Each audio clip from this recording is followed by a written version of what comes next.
As historic rains proved fatal for a woman swept away in the rushing waters. It happened last night in Orange County as she and her fiancé stepped out of their home to avoid the rising waters in their house.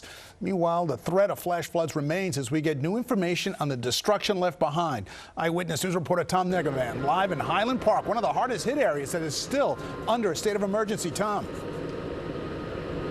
Exactly right, David. And the governor speaking here a short time ago, Kathy Hochul, very pointed in her remarks, saying these 1,000-year weather events seem to be happening a lot more frequently, calling this our new normal thanks to climate change. Let's get to some video from overnight here in Highland Falls, the scene of the lone fatality here. Now, the governor pointing to that tragic outcome, saying we have to become much more nimble in our response to all of this. But you can see the power of the storm, the ferocity of it, the torrent of water that locals say came out of nowhere, moved like a tidal wave, swamping cars, filling homes, and yes, taking a life. A woman who was doing as she had been told to do and evacuating her home when she was swept into a ravine. Her body found there early today. An emergency declaration from the state last night. Governor Hochul today with no doubt that swift water rescue teams staged in the area prior to the storm saved lives last night. Now comes the cleanup, the rebuilding, and she promises state and federal aid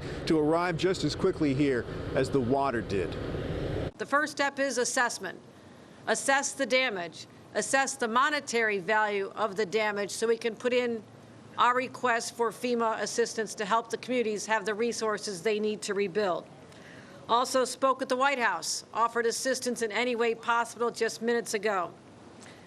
Majority Leader Schumer called and said whatever is needed with infrastructure dollars to help the rebuilding, also making sure that we let West Point know that the Army Corps of Engineers can be of assistance if there's rebuilding there as well.